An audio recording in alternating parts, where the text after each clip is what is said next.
आज 21 फरवरी 2023 है और आज यूपी बोर्ड के क्लास 10th मैथ्स का एग्ज़ाम था और एक स्टूडेंट ने मुझे अपना क्वेश्चन पेपर सेंड किया है। तो इस वीडियो में हम क्वेश्चन पेपर सॉल्व करेंगे।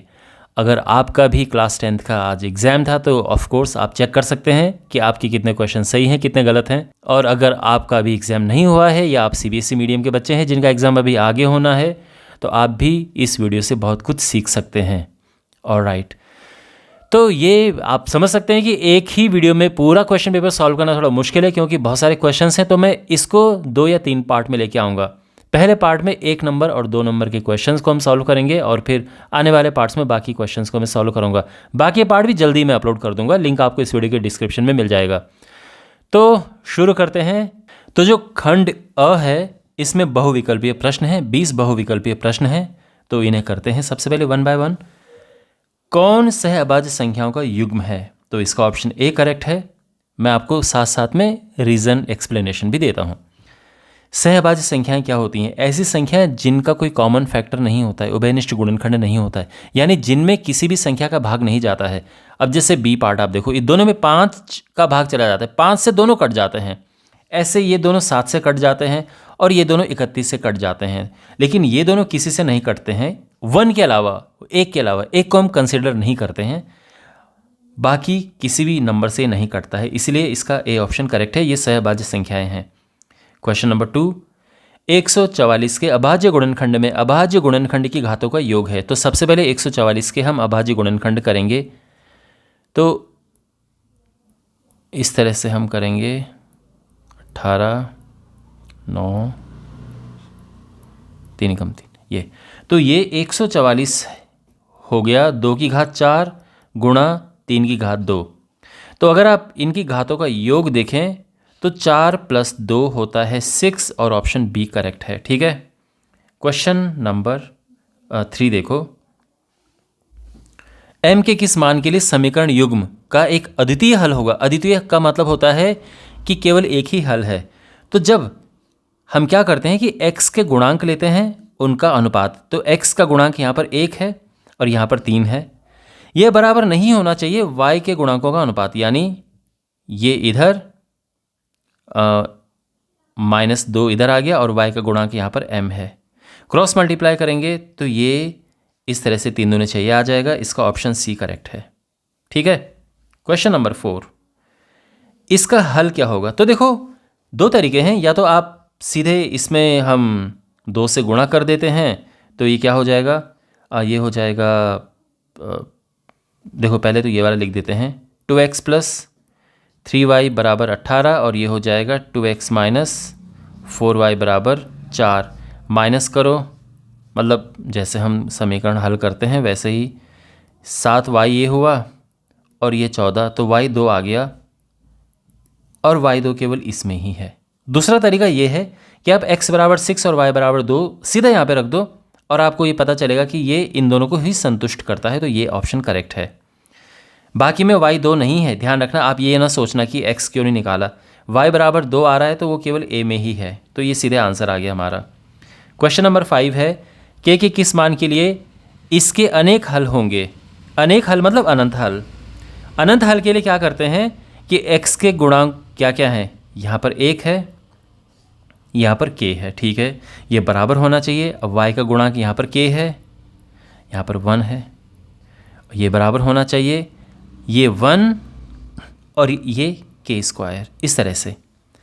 तो अगर हम इसका क्रॉस मल्टीप्लाई करें तो आप देखो कि k² = 1 आ रहा है और k = 1 आएगा। आप कह सकते हैं कि -1 भी तो आ सकता है, बिल्कुल ये भी आ सकता है। लेकिन अगर आप इन दोनों को लें तो इन दोनों का क्रॉस मल्टीप्लाई करें तो क्या मिलेगा?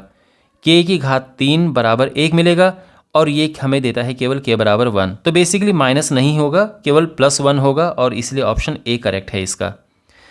ठीक है। क्वेश्चन नंबर 6, अगर ये है तो x का मान होगा। तो यहाँ पर क्या है? देखो दोनों को अगर हम पलट दें तो x² - 2 बराबर मिलेगा 7। x² बराबर हो गया 9 और x बराबर हो गया ±3। इसका ऑप्शन सी करेक्ट है। क्वेश्चन नंबर 7 है, व्यास AB के एक वृत्त का केंद्र ये है और B के निर्देशांक ये हैं, A के निर्देशांक क्या होंगे? तो देखो ये एक वृत्त है और यहाँ पर केंद्र ये है और ये इस वृत्त का व्यास है। तो ये केंद्र है, केंद्र दिया है 2 -3, एक ये A है और ये B है, B है 1 4।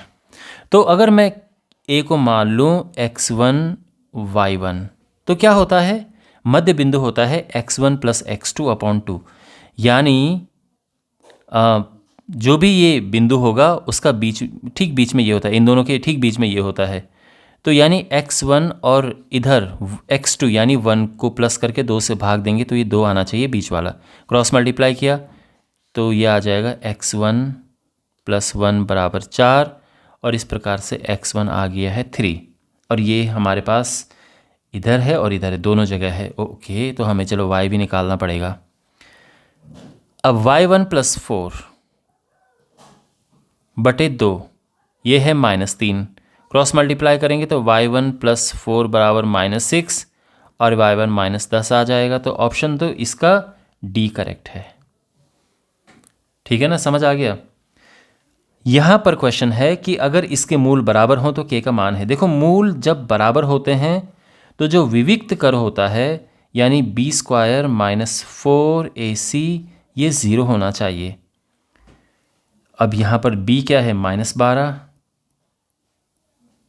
-4a है 3, c है k बराबर 0। 144 - 12k बराबर 0 और क्या आ जाएगा 144/12 यानी 12। इसका ऑप्शन ए करेक्ट है। ठीक है। क्वेश्चन नंबर 9 है, दो आकृतियां जिनके आकार समान परंतु आमाप आवश्यक रूप से समान न हो कहलाती हैं। तो ऐसी आकृतियों को हम समरूप आकृतियां कहते हैं, क्योंकि समरूप आकृतियां होती हैं कि इनके आकार समान होने चाहिए।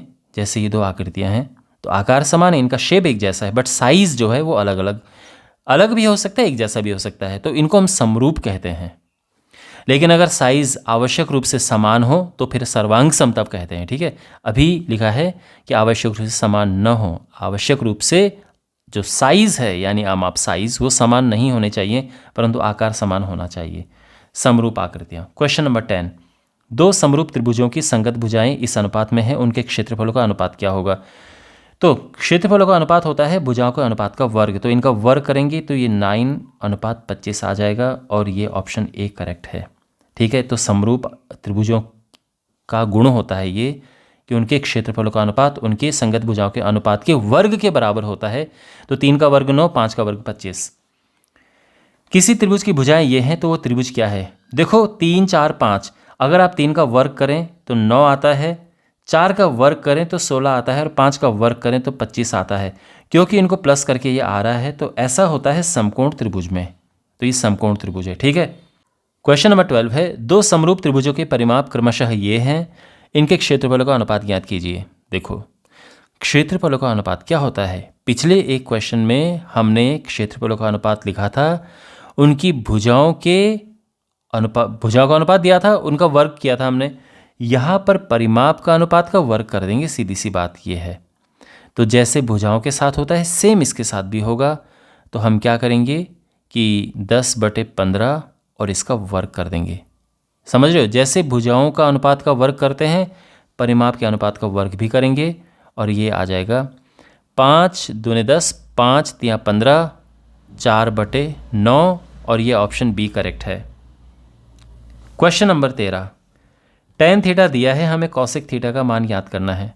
देखो ये तो आप जानते होंगे कि cot थीटा tan थीटा का उल्टा होता है, तो यहाँ से हम आराम से कह सकते हैं कि इसका जो उल्टा होगा यानी 15/8 वो cot थीटा होगा। ठीक है। दूसरी बात, एक आइडेंटिटी ऑफ कोर्स आपने पढ़ी होगी कि 1 + cot² theta = cosec square theta. तो वैल्यू पुट करते हैं, 15/8 का स्क्वायर करेंगे हम cosec² थीटा और ये हो जाएगा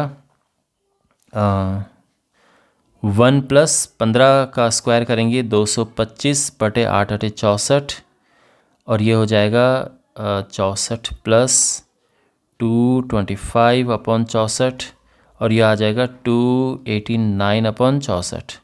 तो कॉसेक स्क्वायर थीटा ये है। तो अगर मैं केवल कॉसेक थीटा की बात करूँ तो इसका वर्गमूल आ जाएगा, जो कि होता है कॉसेक थीटा आ जाएगा 289/64 यानी 17/8 और ये है ऑप्शन ए। अगर आपको इसमें कन्फ्यूज़न होती है तो आप क्या कर सकते हैं, एक यहाँ पे एक त्रिभुज बना के और ये थीटा ले लो। अब क्वेश्चन में लिखा है कि tan थीटा है क्या 8/15 और आप साथ ही ये भी जानते हैं कि देखो ये है लंब परपेंडिकुलर, ये है आधार यानी बेस और ये है कर्ण यानी हाइट हाइपोटेन्यूस। या तो मैं इसको लिख देता हूँ, ये है लंब, ये है आधार और ये है कर्ण। अब समझ आ रहा है ना ऐसे। तो tan होता है लंब बटे आधार। तो क्लियरली ये 8 हो गया और ये 15 हो गया, ये ले लो आप फिलहाल, है ना। वैसे तो इसमें साथ में के लिखना पड़ता है, बहुत सारी प्रक्रिया है, बट सिंपल आसान भाषा में, क्योंकि मल्टीपल चॉइस क्वेश्चन है, बहुविकल्पीय प्रश्न है, बस आंसर निकाल के हमें टिक मारना है, आंसर हम कैसे भी निकालें। तो ये हो गया है, लेकिन हमें कर्ण चाहिए कॉसेक थीटा निकालने के लिए। क्यों? क्योंकि कॉसेक थीटा होता है साइन का उल्टा और साइन थीटा होता है लंब बटे कर्ण। तो कॉसेक के लिए कर्ण ऊपर चला जाएगा, लंब नीचे आ जाएगा। ठीक है, हमें कर्ण चाहिए और कर्ण होता क्या है, कर्ण का वर्ग बराबर लंब का वर्ग प्लस आधार का वर्ग, ये तो आपने सुना होगा। तो यहाँ पर 15 का वर्ग प्लस 8 का वर्ग, है ना, और ये आ जाएगा 64 और ये है 289 यानी कर्ण आ गया है 17, है ना। 289 का वर्गमूल 17 होता है। तो सीधी सी बात है कि आ गया 17/8। आप इसको ऐसे भी हल कर सकते हैं, जो भी आपको सही लगे। क्वेश्चन नंबर 14 है कि यदि ये है तो थीटा का मान क्या होगा। तो यहाँ पर हमारे पास ये cos 3 थीटा बराबर क्या होगा, अगर 2 नीचे जाएगा तो 1/2 होगा ना, और 1/2 कॉस में क्या होता है, 1/2 होता है cos 60। तो सीधी सी बात यह है कि 3 थीटा हो जाएगा 60 डिग्री और यहाँ से थीटा आ जाएगा 20 डिग्री और ऑप्शन हमारा सी करेक्ट है। दो वृत्तों की परिधियों में यह अनुपात है तो उनके क्षेत्रफलों का अनुपात क्या होगा। तो क्षेत्रफलों का अनुपात के लिए परिधियों का अनुपात का वर्ग कर देंगे, तो ये हो जाएगा 3 का वर्ग 9 और 2 का वर्ग 4। ऑप्शन डी करेक्ट है। अगर नहीं समझ आ रहा तो मैं बता देता हूँ। परिधि होता है 2πr, तो पहले की परिधि 2πr1, दूसरे की परिधि 2πr2। तो ये है 3/2, 2π से 2π कटा, उनकी त्रिज्या को अनुपात हमें मिल गया है। क्षेत्रफल का अनुपात होता है πr1 स्क्वायर πr2 स्क्वायर, पाई से पाई कटा, r1/r2 का पूरा वर्ग आ जाएगा और r1/r2 की जगह पे ये रखो तो 3/2 का वर्ग आ जाएगा, जो कि है 9/4। तो ऑप्शन डी करेक्ट है। यदि एक समान त्रिज्या r के दो अर्धगोलों को उनके आधारों से जोड़ा जाता है, ये कहना क्या चाह रहा है, दो अर्धगोले हमारे पास हैं, अगर आधार में इसे मानो तो दो गोलों को अगर हमने जोड़ दिया तो ये तो पूरा गोला ही बन गया ना, और इसका पृष्ठ क्षेत्रफल क्या होगा 4πr², जो गोले का होता है। क्वेश्चन नंबर 17 है, कौन सी केंद्रीय प्रवृत्ति की माप नहीं है। ये केंद्रीय प्रवृत्ति की माप है, ये है मानक विचलन, ये नहीं है। तो ऑप्शन डी करेक्ट है। मानक विचलन आपने भी पढ़ा होगा, माध्य माध्यिका बहुलक, ये केंद्रीय प्रवृत्ति की मापें हैं, डी नहीं है।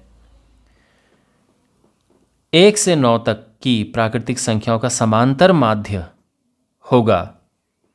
तो समांतर माध्य क्या होगा, तो सीधी सी बात है कि उनको प्लस करो, 5, 6, 7, 8, 9 और इनको भाग दे दो किससे, जितनी संख्याएं हैं 9 से। तो ये आ जाएगा क्या, 2 1 3 3 6 4 10 5 15 15 6 21 21 7 28 28 8 36 9 45 45/9 9 यानी 5। सिंपल तरीका है। थोड़ा एडवांस तरीका करना है तो n प्राकृतिक संख्याओं का योगफल होता है n इंटू n+1/2। समांतर माध्य जब हम निकालेंगे तो हम योग में क्या करेंगे, हम योग में संख्याओं का भाग दे देंगे, जैसा कि हमने यहाँ किया। योग में संख्याओं का भाग दे दिया, n से n कट गया और यह आ जाएगा n+1/2। आप समझ रहे हो, यह आ जाएगा n+1/2 और n तो 9 है तो यह आ जाएगा 9+1/2 यानी 10/2 यानी 5।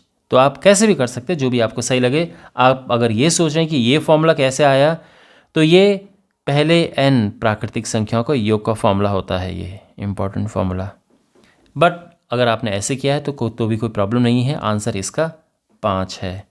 5 ऑप्शन ए करेक्ट है। क्वेश्चन नंबर 19 है, यदि किसी बारंबारता बंटन की माध्यिका 16 है, माध्य 15 है, तो बहुलक क्या होगा। तो देखो, ये जो क्वेश्चन है ये किस फॉर्मूले पर आधारित है, तो ये है 3 गुणा मीडियन यानी माध्यिका,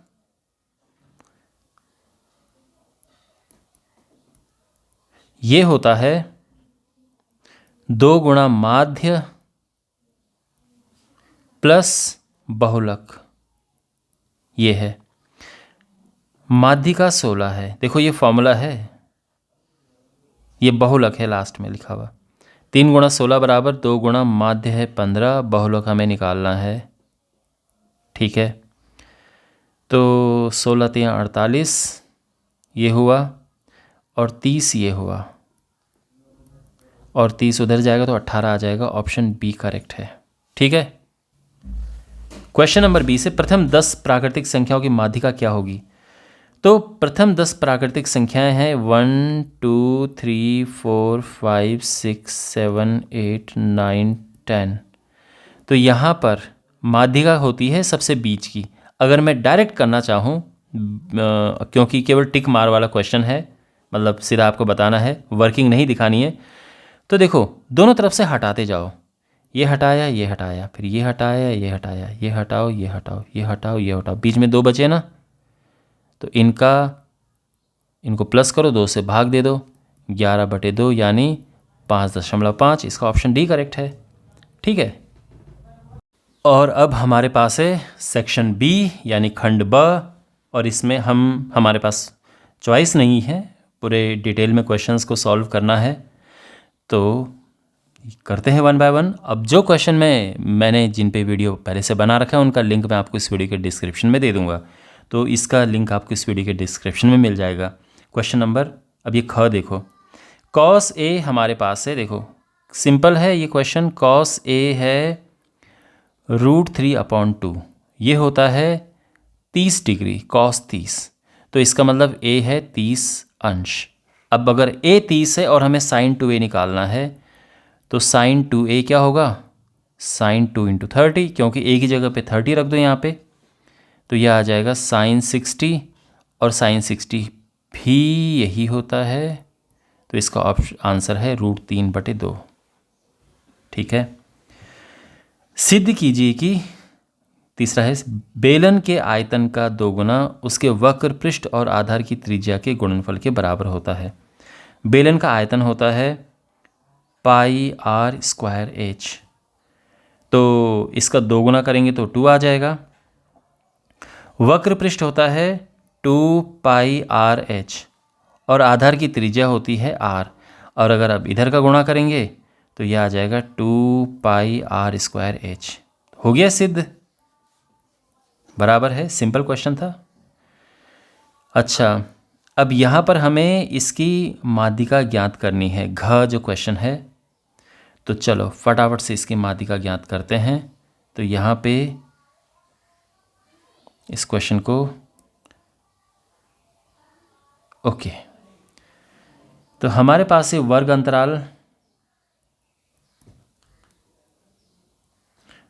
अंतराल और बारंबारता। वर्ग अंतराल 0 से 10, 20,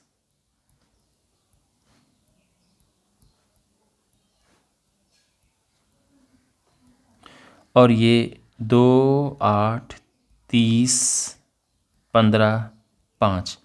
इसके बाद हम संचयी बारंबारता निकालते हैं जिसको हम CF कहते हैं, संचयी बारंबारता। ये क्या होती है, 2 इसको प्लस करेंगे तो 10 आएगा, इसे प्लस करेंगे 40 आएगा, ये है 55 और ये प्लस करेंगे 60 आएगा। ठीक है, क्रॉस चेक करने के लिए हमें क्या करना चाहिए, ऐसे भी प्लस कर देना चाहिए। 5 और 5 10, 10 और 10 20 का 0 हासिल 6, सॉरी 2, 2 और 1 3, 3 3 6, ये दोनों बराबर आ रहे हैं, यानी सब ठीक हमने ये किया है। खैर, अब इसके बाद यहाँ पर हम क्या करते हैं कि जो n है ये तो है भाई 60, तो n/2 क्या होगा, 60/2 यानी 30। अब 30 किसके अंडर में आ रहा है, 30 इसके अंडर में आ रहा है, तो ये हमारा बन जाएगा माध्य का वर्ग। माध्य का वर्ग ये है 20 से 30। तो इसीलिए फॉर्मूला क्या होगा, मतलब फॉर्मूला क्या होता है माध्यिका का, L plus n/2 minus CF upon F into H। अब यहाँ पे ये क्या क्या है, L है ये लोअर लिमिट यानी छोटी जो ये संख्या है, n/, ये 30 है। अब ये CF और F क्या है, जो यहाँ पर 30 इसके अंडर में आया था ना, तो CF उससे पहले वाला होता है और F उसके कॉरेस्पॉन्डिंग उसके संगत होता है, बटे 30 गुणा H जो इस है वो ये अंतर है ना, 20 और 30 का अंतर 10 है, ये हो गया। तो ये आ जाएगा 20 प्लस 20/3 यानी 20 प्लस भिन्न में आएगा ये तो 6.67, तो इसका आंसर आ जाएगा 26.67 और ये इसका आंसर है।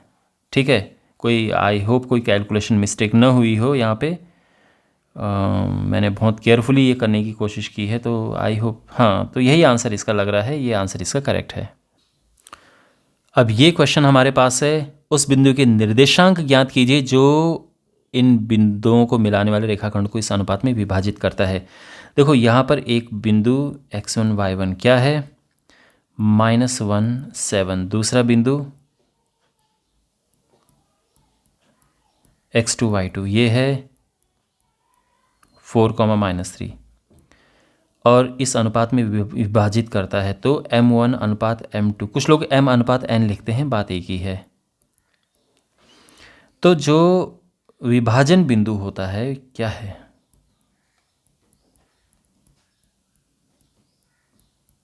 विभाजन बिंदु को अगर मैं x y लिखूं तो यहाँ पर देखो x क्या होगा, m1x2 plus m2x1 upon m1 plus m2। Value put करते हैं, m1 है 2, x2 है 4 प्लस m2 है 3 और x1 है -1,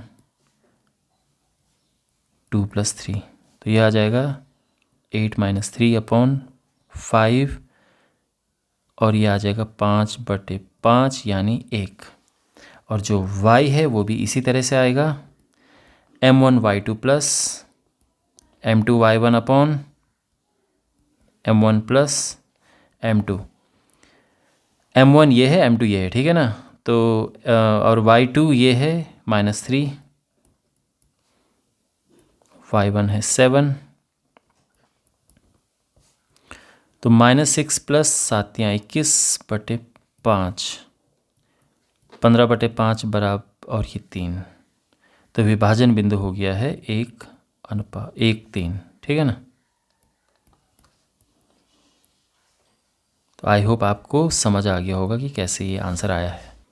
के किस मान के लिए बिंदु एक ही रेखा पर होंगे, तो हम क्या करेंगे कि ये 3 बिंदु है, इनसे बने हुए त्रिभुज का क्षेत्रफल 0 कर देंगे। अगर 3 बिंदु एक ही रेखा पर होंगे तो त्रिभुज नहीं बनाएंगे, यानी उनका जो उससे बने त्रिभुज का क्षेत्रफल 0 होगा। तो यहाँ पर ये जो बिंदु हैं, पहला बिंदु x1 y1 इसको नाम देते हैं, ये है k-1। दूसरा बिंदु है x2 y2 2 1 मतलब a b, और तीसरा बिंदु x3 y3 ये है 4 5। तो इनसे बने त्रिभुज का क्षेत्रफल, त्रिभुज ABC का क्षेत्रफल, तो ये सिंपली होता है half x1 y2 minus y3 plus x2 y3 minus y1 plus x3 y1 minus y2। तो ये हो जाएगा half x1 is k y2 minus y3 1 minus 5 x2 2 y3 minus y1, तो ये +1 हो जाएगा। आप समझ रहे हैं ना, x1 y1 x2 y2 x3 y3 की वैल्यू यहाँ से पुट की जा रही है। x3 4 है और ये हो जाएगा y1 माइनस y2। ओके, और ध्यान रखना ये 0 है, ये क्वेश्चन में ही गिवन है, ध्यान रखना। क्यों? क्योंकि एक ही रेखा में स्थित है। तो फिर ये हो जाएगा क्या, half 4k plus minus 4k plus 12 minus 4 दूने 8 0। तो 2 उधर जाएगा, वो भी 0 में हो जाएगा, और simply minus 4k plus 4 equals to 0, minus 4k plus 4 equals to 0 हो जाएगा, और k 4k equals to 4 and k equals to 1। ये आंसर आ गया है। ठीक है, तो आई होप आपको ये सोल्यूशन समझ आया होगा।